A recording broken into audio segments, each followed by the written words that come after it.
that very point, I mean, every political incentive for somebody like a Ron Johnson or a Rand Paul who's up in 2022 and wants the Trumpian base to, vote for them is to go ahead and do this show vote, right? It helps them. You've got, what's his name? Tommy Tuberville, who just won in Alabama, fellow Alabaman with Mo Brooks. He's got 6 years. He can bake for 6 years and do this. So unfortunately, the political incentives say do this show trial, do this fake vote because it's good for them politically.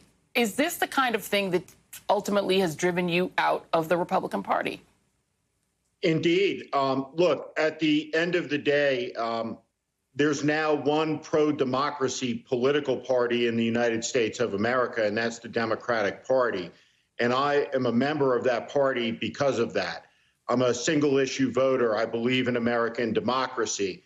Look, what happened in the month of November, premeditatedly, deliberately, faith and belief in American democracy was poisoned by President Trump, culminating with 126 members of the House of Representatives and 18 Republican attorney generals signing an amicus brief to a garbage lawsuit that is in essence a declaration of repudiation of American democracy.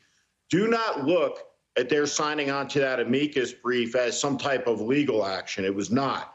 It was a political declaration. And the political declaration was one in where they turned their backs on the traditions of American democracy. And we should understand what we're looking at. We should understand what we saw in Washington, D.C. this weekend. This was fascistic, political, right-wing extremist violence on the streets of the nation's capital. We've seen in this country our cities burn. We've seen the rage that rises up from injustice and people who feel they have nothing burning down the property of people that they feel have something. It's not right. I don't approve of it. But this was different type of violence than that type of violence this weekend. This was an assertion of right-wing political violence incited by the President of the United States. If we saw that in the 1930s in Italy or Germany, we would recognize it. They would have been wearing black and brown uniforms. We're at a dangerous hour in this country, and what it means is that there's a coalition that now exists that didn't exist in the past, but it's a pro-democracy coalition, and it has people on the left, in the center, some on the right, who believe still that the people in this country are sovereign, that we're a nation of the people, by the people, for the people, and the people decide who our leaders are. The leaders don't decide how long they get to serve. We decide. And so we now have a fundamental question in this country that's going to play out over many, many years ahead. And I'm very worried about it. And what I believe is the pro-democracy side of this coalition can never again lose a presidential election to the pro-autocracy side, because we may not have another election after that one. This played out as a farce, mostly over the month of November, except for the actual poisoning of the polity. It was a joke in a lot of ways, but it was a coup. It was a failed coup. And the way you get to a second coup in most countries is by having your first unsuccessful one.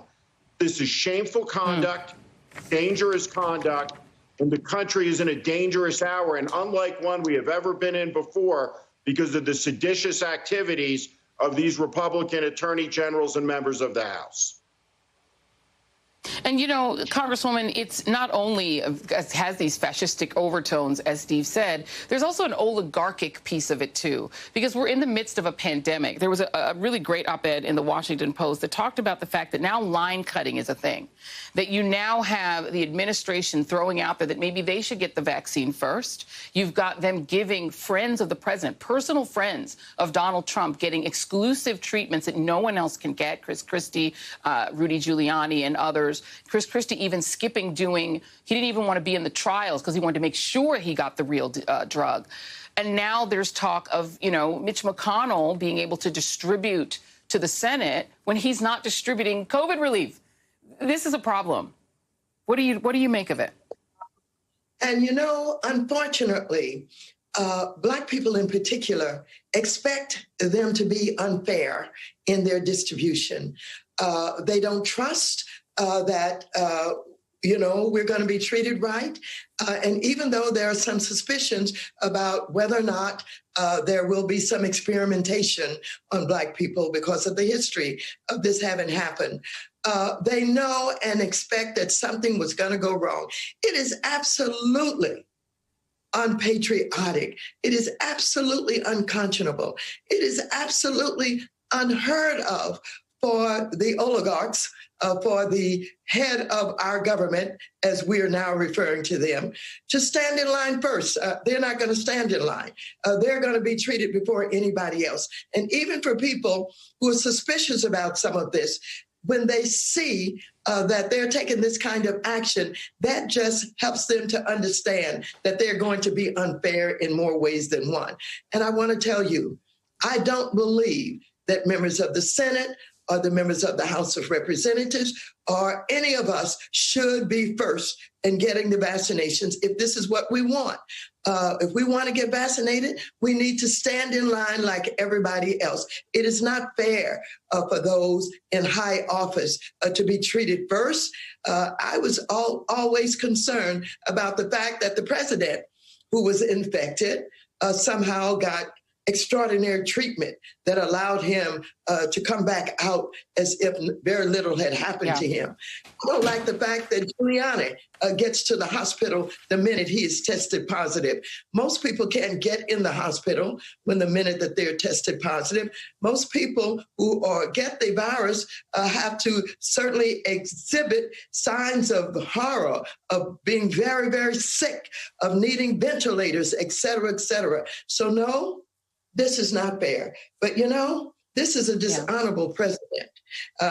From the minute that he stepped on the national scene running for the presidency, it could be seen. I saw it. And he's acting out who he really is. Absolutely.